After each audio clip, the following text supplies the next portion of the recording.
All right. This is the Historic Preservation Commission, and I'm going to call this meeting to order. It's 7 after, and present are Stanley Green, Gary Peterson, and Mike Denny. John Rickard as staff. So first thing, I would like to have you go over the minutes from last meeting and make a motion to pass those or add. I have a question. Yes? Did we have a meeting on July 20? It wasn't postponed or anything like that? That was our first meeting. That was our first meeting. That was your first meeting. Okay. Yeah. We did not have a meeting in August due to some issues that I had, so Yeah. anyway. So if, make a motion to, Okay, I move we approve the minutes. okay, Second? all right. Minutes stand approved. Yeah, all those in favor? Aye. Aye. Those opposed? Nobody. It's unanimous. All right. Yeah. Okay. Today's agenda is fairly straightforward and pretty clear. We need to approve the agenda for the September 21 meeting, which is sitting right here in front of us. First thing was, last meeting, Stanley requested that we kind of introduce ourselves and discuss our interest in history and why we are sitting where we are. And so I think that's a great idea. So with that, I'll let Stanley start that. Okay, so just a little bit of my background. My father sort of took on the mantle of family historian, and members of my family have lived in College Place in each decade of the 20th century and into this century. Not always continuously, but in each decade there was some presence of family members of mine here. So I've grown up with stories of College Place, and even though I grew up in the Puyallup Valley, we would visit College Place every couple of years while I was growing up. So I'm very familiar with this town and history, and we became, my father and then I became the repositories of lots of photos, including College Place going back to about 1907. Our family has been donating the really old photos to the archives at Peterson Memorial Library and then getting scans from them. But so, because of that family background connected to College Place and my background in transportation engineering and urban planning, I'm interested in the concept of maintaining the sense of history of a community as a tool of maintaining a sense of connectedness in a community, which I think is important for the social and economic health of a community.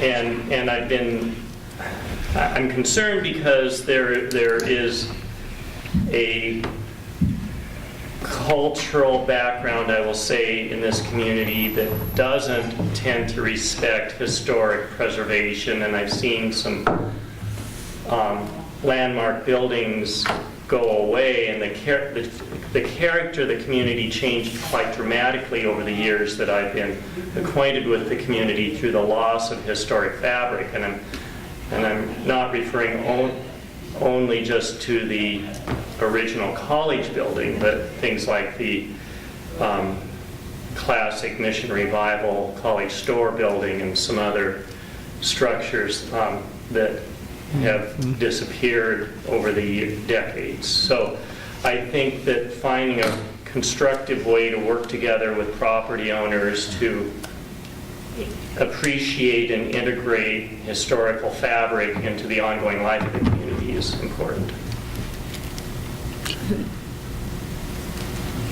Gary? Well, I don't live in College Place city limits anymore, but, from the time I was born in 1959 until, 15 years ago I did. And moving to Walla Walla College Place, it's all the same valley, so if you have an interest in one place, you usually have it in the other, and what you remember, what you're concerned or interested in, it doesn't just go away when your address moves. So my roots in the valley don't go back as long as Stanley's, but I think it was 1947 when my father came here from the Midwest to go to college. And I know it was about that same time when my mom came up here to look at Walla Walla College, to think about going here. And on the Friday they arrived by bus, they had, wind, dust, hail, heavy rain, thunder, lightning, and she swore she would never live here, and instead she went to school in California. But as fate would have it, about 1956 they moved back and lived the rest of their lives here. So I can remember a lot of the buildings that used to be here, like the college store you mentioned, and the old Quonset hut where the college church is now, that the college services ran out of. I remember the house that was here where we're sitting now for years. As I would ride my bicycle to school, this was one of the most beat up, disreputable looking old houses on the street, and yet it was probably one of the oldest, somewhere in the 1880s. But so often, most of College Place, when it was originally built, was relatively modest housing, modest structure. And often I think it got to the point where it was easier to tear down and replace than to try and preserve, which is sad. But nonetheless, we're here now and we'll see what we can do. I have a lot of questions as to what constitutes a historic building, what our interest would be, but we have the next year to go over that, so that's me. All right. Terry? First, I apologize for my late arrival. I locked my keys in the house and luckily have a neighbor who could able to crawl in an open window. My story is sort of half stands and half series. I was pleasantly surprised when invited to join the commission, in part because I'm a German historian and I haven't had any U.S. history since about 1971 or so. But I do have an abiding interest in 19th century local baseball history and have done some research on the history of baseball in the Walla Walla Valley. And that's about as close as I can come in terms of historical, professional background to offering up any advice to this commission, except that my family arrived here early as well, except it was 1865 by wagon train out of Illinois. My great-great-great-grandparent was forced out of Illinois because he was a Democrat in a Republican area at the end of the Civil War and not particularly popular. So they threw all their stuff into a wagon and came west, wintered at Waitsburg, and then settled up on Whiskey Creek. And I have several generations buried in Bundy Hollow Cemetery, south of Dayton, east of Waitsburg. Great-grandparents up here at Mount Hope Cemetery. And my parents were married, but I have to get this correctly, not in the backyard of a house that my grandmother owned over here on 6th Street, but rather in the garden. I am not supposed to call it the backyard, but rather the garden. And the first thing I would like to do is get that house put on the register because it's been there for a long time. Plus, my great-grandparents owned it, and my parents were married in the garden, in the back. And Stan mentioned the old college bookstore.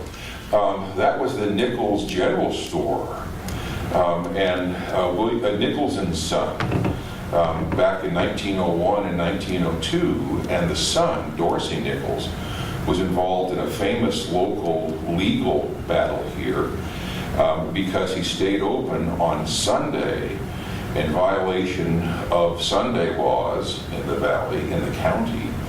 And there is a court, there is a Washington State Supreme Court case, State v. Nichols, about his stand on religious liberty. Although I have to admit, I only know about that because at the same time he was busted, they busted John Sharpstein, the attorney, and manager of the local town baseball team for having Sunday baseball. So my interest in baseball got me briefly aware of this one court trial. So I'm an amateur here, so I will, but I can sure know how to read old newspapers. And we've got a great, if slightly obsolete now, microfilm reader in our department. So if you need any newspaper research, I'm your guy. Oh, Right. So the store wasn't originally owned by the college, but No, by it was a private general individuals. store. Nichols and Sons, William Nichols and his son Dorsey and his son Thomas. so how did the court case turn out for him? He lost. Wow. And had to pay $99 fine. And that was in 1901, and several politicians up for re-election that year decided, for reasons of getting votes, they needed to enforce these long, moribund Sunday closing laws. In the summer of 1901, and 3 saloon keepers, baseball manager and attorney, John Sharpstein, and Dorsey Nichols, decided that they were going to, separately decided, they were going to go ahead and do what they did and challenge. The saloon keepers gave up, paid the $25 fine. Sharpstein's case got thrown out because not only was the judge a baseball fan, the particular law didn't really seem to cover baseball as it should. And then Dorsey Nichols and his case with Sharpstein as his attorney went to the state Supreme Court. And So did Nichols keep the store open 7 days a week? they closed on Saturday. And did he close on Saturday for religious reasons? Or just, And that was his argument. That if he closed as an Adventist, if he stayed closed on Saturday as an Adventist, compelling him to close on Sunday violated his liberty. right. But the court found that the police powers of the state allowed the legality of these Sunday closing laws, which were ignored about a year later, and everybody went back to opening up on Sunday, including Sunday baseball. So I apologize for intruding sports and religion into this as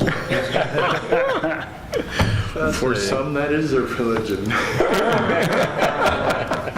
Oh, yes. Votingly so. Yeah. Oh, and I'm a grandfather, Gary. Well, congratulations. Well, it's been 22 months now, but another one on the way, so we'd have 2 by December. Wow.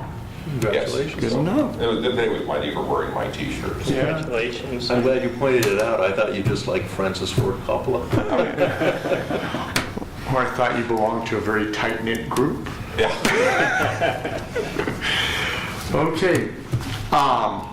I will share with you, my family first came to Washington State in 1847. And my direct ancestor purchased Alki Point from Chief Seattle and started the city of Seattle. Wow. Arthur Denny. Yeah. Well. So we're talking Denny Regrade here. Yeah. Oh, my. Yeah.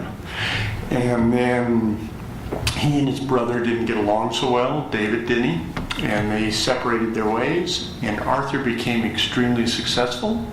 David went by the wayside, basically went broke, and actually moved down into northeastern Oregon. And to this day, the halfway cemetery is full of Denny's, and those are David Denny's people.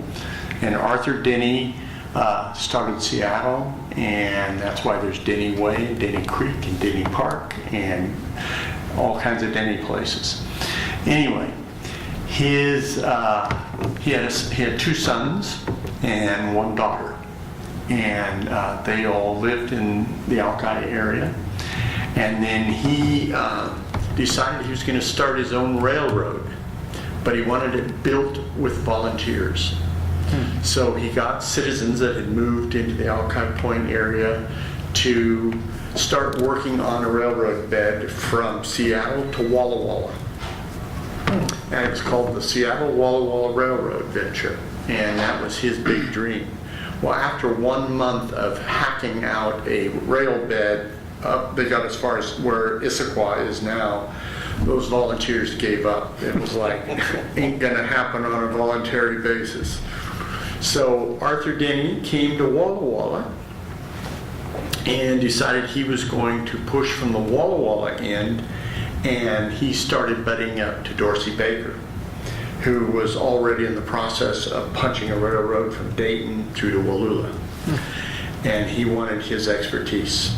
And Darcy would not have anything to do with Arthur Denny. And so the railroad was never built. And Dorsey Baker's Railroad was the dominant railroad to Wallula Gap. And the paddle wheelers would come up as far as Wallula Gap, and they initiated their travel at the falls, and would go above the falls to Wallula.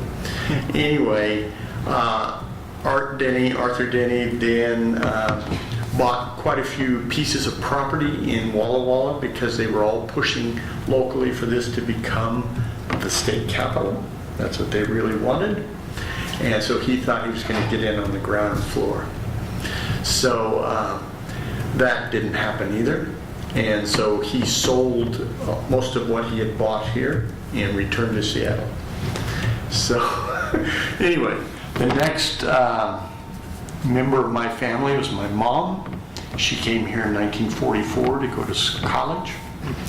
And she was here and graduated from Walla Walla. And in 1947, and went to Glendale Hospital and became a nurse. And she then moved back here. My dad and mom moved back here in 1960, and my brother was born in Walla Walla, College Place. And then I'd already been born in Klamath Falls. So. Should be an alumni meeting. I'm sorry. Yeah. So then my parents moved to Kalispell, Montana, and my dad taught high school there. And then from Kalispell, they received a call to go to Africa, and I grew up in Southeast Africa, in Zambia and Malawi. And I returned here in 6th grade, and that's where I first met Gary. Mm-hmm. Gary and a bunch of, whole class full. We all went to school together, and that was in 1970. Sounds right. Yeah, 71, I guess. So. Still not born yet. Yeah. Rub it in. Yeah. Anyway. Was Mr. Peterson our teacher? Mm-hmm. Yeah. And we had something with Lawson. No. Lawson was in 5th grade. 5th grade. Cliff yeah. Lawson, and then the next year we had Peterson. Dale Peterson. Oh, Yeah. You're not your father? No. Different No. spelling. Right. Yeah. Is that Lauren's dad? Or? Yes. Yes. Lawrence father. Yeah. Yeah. That's Yeah. right. Yeah. I So- think they still live up on 5th Street. I think they do. Yeah. Anyway, so I've been here off and on since 1970, 71, and my father was a historian. He taught history in high school? He taught industrial arts, English, and history. And so when we lived in Africa, we went to every historic site you can imagine, and my father's huge interest was Victorian history.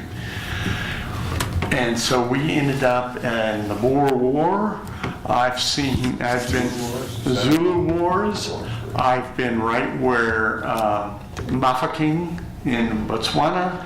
I've been to all the battlefields during the Boer War.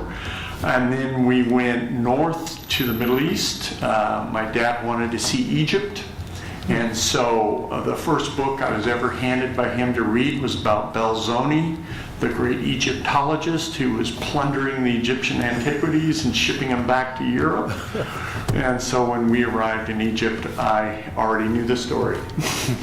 So anyway, and then after we lived here, my dad got a call from Oregon State University to go and set up the adult education program in Harney County, Oregon. So we moved to Burns, Oregon, and that was quite quite an interesting place to live. Then we discovered the history of southeastern Oregon, and that was truly amazing. And it was a continuation of both Victorian history and Western history, and it was an interesting mix. And then I came back here to go to college, and I went through in biology. So I've had a long, long history with Washington, and especially with this area. And have always been extremely interested in history. By face. I didn't know if that was safe to talk about or not, but I remember that. Yeah. So anyway, when we lived in Burns, I became extremely interested in both First Peoples history, tribal history, and the history with Western Europeans. And we got to see a lot of areas down in Southeast Oregon that are truly amazing. And I have to share with you one quick story. We were driving along, we were in Malheur County, Oregon, which is east of Harney County, and we were way out in the middle of nowhere. And we looked out across the sage, and here was an obelisk sticking up above the sagebrush. And we kind of blinked our eyes, and it was like, what is this? An obelisk out in the middle of Malheur County, Oregon, out in a sage shrub step flat. And it's like, what on earth? So we followed this little one-lane track way out there, get to the obelisk. It was established by the Oregon Historical Society in 1920, and it was the burial spot of John Charbonneau. Wow. The baby that was born on Lewis and Clark's expedition. Yes. He died at the Ruby Ranch, which is where this was built, and he died of pneumonia at age 36. And that was the obelisk set up out there in the middle of the sagebrush desert. He's on the dollar coin. Yeah.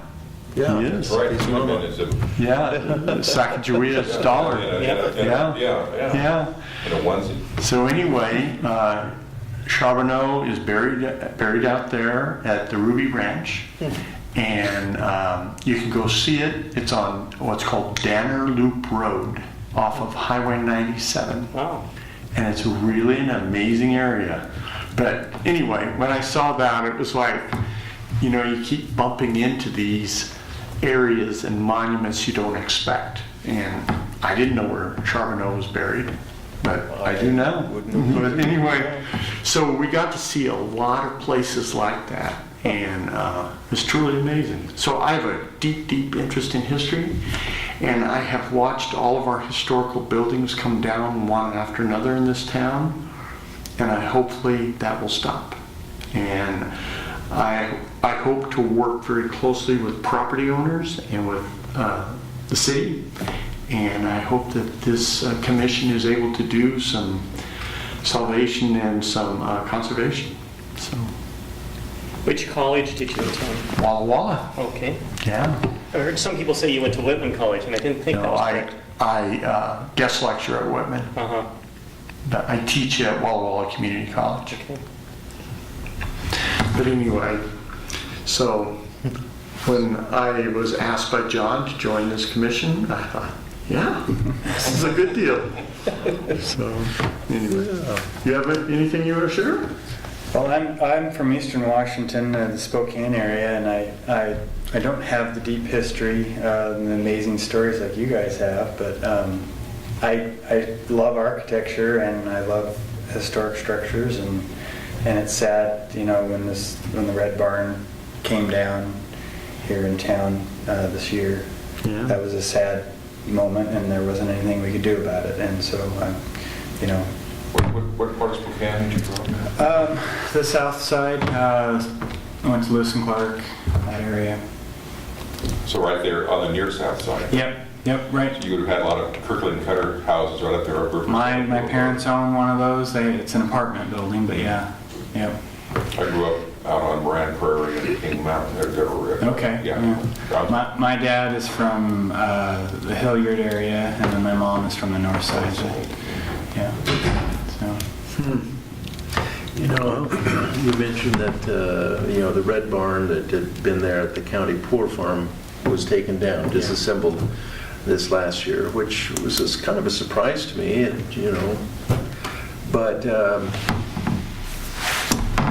the house is still standing, although, as we all know, the roof is rapidly disappearing. It won't be long before it's tumbled ruin, but it's privately owned.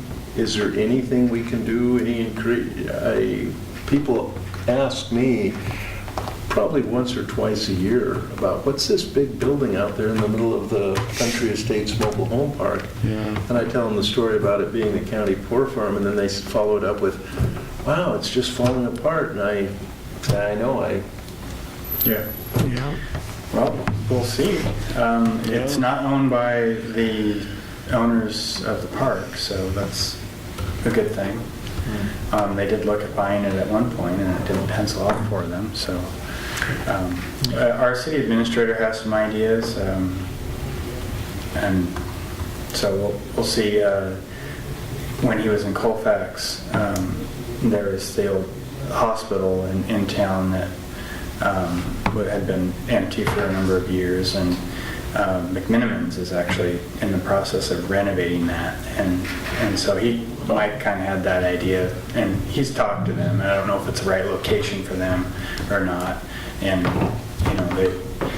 I'm just surprised about the Colfax. I mean, you've got WSU not that far away, but certainly too far to. well, it's a neat structure. I guess they did a bunch of campaigning, and they did open houses, and they had a Halloween haunted house thing there one year. So You guys are familiar with what a McMinimums is? Yeah. The Portland-based restaurant chain with Yeah. really good hamburgers. Yep, and they tend to go for old public buildings.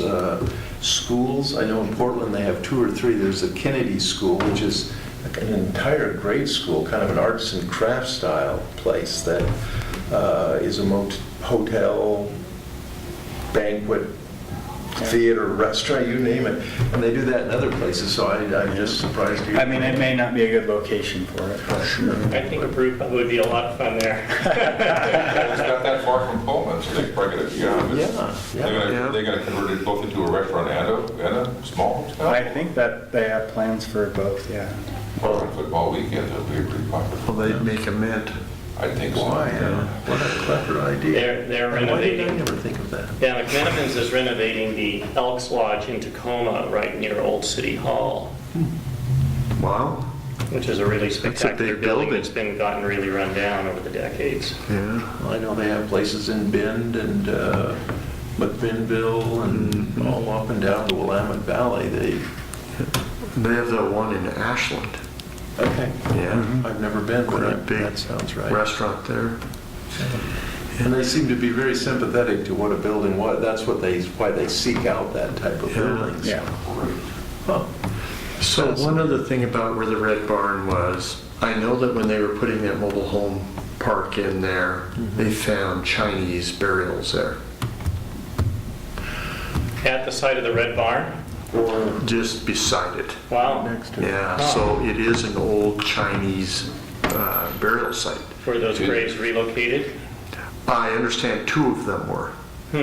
So that's all they found. Huh. So I suspect there's more there. Uh-huh. And so that's something I would really like to dig into and find out where that graveyard was. You really want to dig into it? Really? Well, not. Well, James Payne both, but all those are very bad. Yeah. But anyway, I know in talking with Fred Bennett years ago, he said when they were leveling some of those grounds and putting in footings for the clubhouse is where they found Chinese porcelain and some coins. And then they found, I don't know if they found actual human remains, but those were often buried with the dead. So that would have been just, within 200-300 feet of the barn. Not far from the house, the big house. Yeah. Yeah, the clubhouse is down on behind. Yeah. It's down on the lower end. Yeah. Near the. But that's separate from the Poor Farm Cemetery, which is a short distance. Correct. Hmm. Yeah. So when I heard that, I said, did anyone save any of that stuff? Any of those artifacts? Was that before the state archaeological law? So it would have It been, would have been about 1970. 71 or 2. Yeah. it was on the eve of the law. Yeah. Some people named Dell and Lenore Wagner owned the property, and it had just been pasture. Yeah. And I don't know that they ever owned the old poorhouse I don't farm think- building. Yeah. But they bought the farm or owned the farm. They didn't buy it. And, They did. yeah, they didn't buy the farm. But then they put in the mobile home. It's very bad puns here, people. I don't know Yeah, about- we're not even trying. Yeah. Wow, well, that is interesting, yeah. Anyway, so I am extremely curious about the size of that burial ground and how many people were in there and what happened to the artifacts that were exhumed. I have no idea where those ended up. Well, I think something that we might want to look into with regard to the Red Barn, it's my understanding it was carefully disassembled with documentation so that it could be reassembled. So that's the least bad way of dismantling a structure. Whether or not the Historic Preservation Commission could find some kind of grant program and help facilitate getting it reconstructed somewhere in College Place. Yeah. Yeah, and I was thinking, with the old building house that was there, even if they just had a metal roof or something on it that would stop water from getting into it, at Yeah. least it might arrest. Because my understanding is, if it's privately owned, people can do pretty much whatever they want, but eventually the people that own it now, you would think they would have to sell it. They just Yeah. run out of being time and life to use it, so if it was just preserved for another decade or so, it might suddenly be restored or Yeah. whatever. Well, it is definitely one of the older buildings left in this town, so. And then the other person that I have been talking to is John Cole, and Bryce owns the old church just east of the old facilities on Main, on College It's Avenue. at the corner of Ash and Right. Fourth, the old Right. Presbyterian church. And it was built in 1905. And Bryce has had a dream of making it a residence. He's worked on that for years and years. And now he's beginning to rethink that. I guess he's had some offers from different folks that would like to do something else with that building or with that lot. And when I hear something else with the lot, it usually means get rid of the building. And so I would really like it on a initial list, and Bryce would like to visit. So his big issue is, as I told John earlier, is that when a building falls under historical deals, Designation. it tends to have restrictions on anything you can do with it outside of keep it or improve it. But anyway, that's something we can work through, and he's amenable to visiting about it. So That's something that, as a commission member, I have no knowledge of whatsoever as to, what happens when a house or building gets that kind of historical designation. I've heard stories that run from one end to the other about, you Yeah. can't do anything you can do anything, it's just named, listed. Well, we need to educate ourselves. I'm no expert in it, so the best resource we have, one, is our historic preservation ordinance that we've adopted, so we need to get to know that thoroughly. And so I can send out a link to our online code to where that's located, so you can study that up. So it was, we adopted it with a minor change in the wording, so has that been incorporated in what? Those were the bylaws that we Right. adopted. Oh, okay, not the code, I'm sorry, yeah. And so, but the bylaws, think I sent that out, but I can send those out again. Yeah. And then the other resource, which is really the best resource, which I should have started out with, is DAP's website and the information they have on there. DAP? Yes. The Department of Historic Preservation. Yeah. And they got a ton of resources out there. That's where, I pulled this sample thing off, which I would recommend we not even dive into at this point. I think it's premature. Kim Gant, who is our primary contact there, her contact information's on the website. She's really, and you'll meet her at the training. She's really helpful and knowledgeable and available. So any questions we have, she's there. She emails responses all very, very rapidly. So Good. So we got. I think the first step is for us to figure out what we can do and educate ourselves. Yeah. One thing, Reading list. when I worked for the Conservation District, I worked with DAP a lot because I was always doing excavation in old sites. And invariably our projects, restoration, riparian restoration was always in older sites. So anyway, I found them to be responsive and I won't say easy to work with. They're very thorough, but you definitely get lots of information and lots of help from them. So it is, it's an organization that carries a big stick. That's in the Washington State. Washington Department of Archaeological History and Archaeology. Yeah. But anyway, anything else to add? We start our junior, senior thesis track research program with a course, winter quarter, called The Craft of History. And we start our juniors at that point thinking about what they want to research for their senior thesis. And I think we should get either you or John or both of you into a meeting of that class come winter quarter, and we talk about the work of the commission and see if we can inspire some of our students perhaps to do once or twice a year, or one or two students a year, we get a student interested in doing something on local history. They don't always go very far with it, but I could see where perhaps we could inspire a student or two to pick out some local element of local history and pursue some research that might benefit us on the commission as well. Yeah. I don't know if you know Monty Buell, who teaches the course, but I will talk to him about this because he would see a great deal of value in that. Yeah. It'd be fun to see some students do some local history projects. Well, I guess it's the teacher in me, and whenever I hear an opportunity for education of anybody, I'm all for it. So, yeah. Anything else?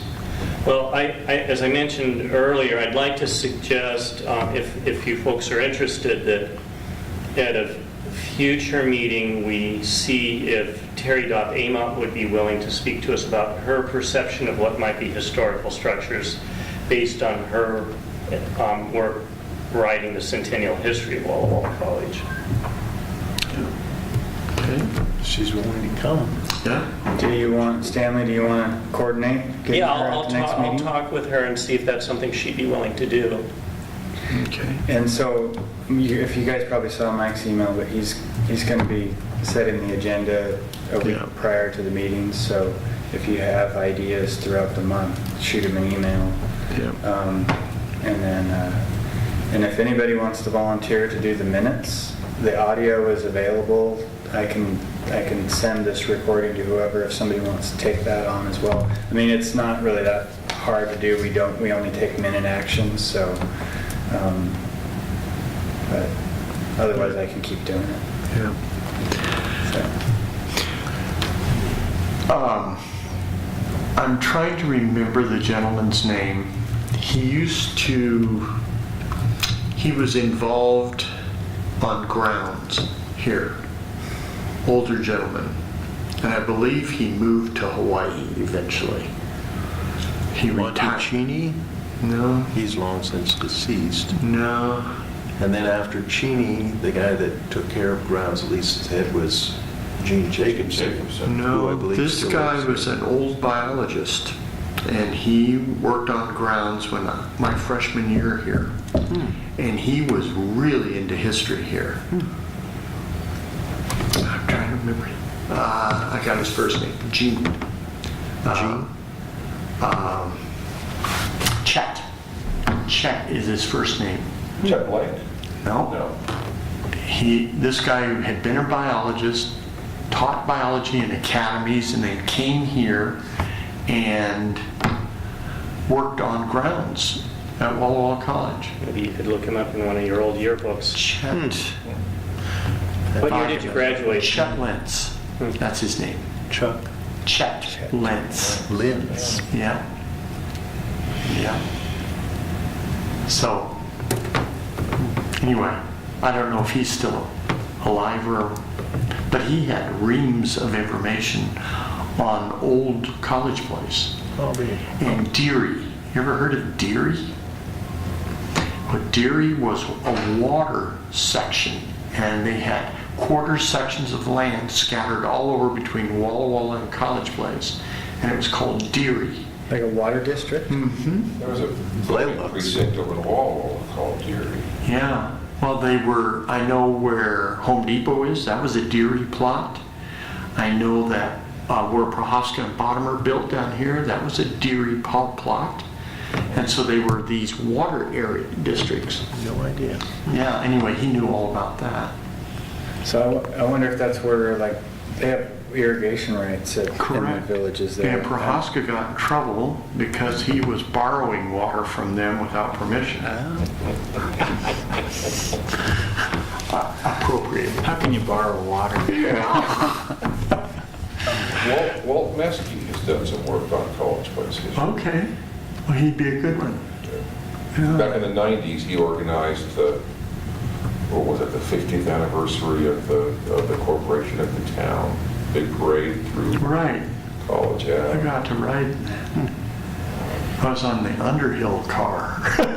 The Centennial Parade in 1992? Yeah. No, this is No. Oh, the City of College Place 50th anniversary. 50th anniversary of the incorporation Right, of the in city. 19 Right. was that, so what did that happen in 1997? Was the city incorporated? 96. 96, okay. 96, yeah. Yeah. Yeah. Huh. Anyway, is that it? Anything else? All right. So next, should we spend some time at the next meeting then reviewing the city's historic preservation code? We should. So Okay. if John, if you'll send that out again, and if you already have it, please start reading it. Yeah. And we will then, You've already said it? I'll send it. I just send you Yeah. a link to it's Yeah. online code. and we will go through that a bit if there's questions, but just be aware of what's in there. And we will proceed from there. If you have any other items that you would like placed on the agenda, please give me a call, and I will have the agenda out 1 week before our next meeting. So you can look it over, and if you want to add or detract, do so. So, all right? And let's just make sure we're all on the same page of the date of the next meeting. Yeah, so it'll be the third Thursday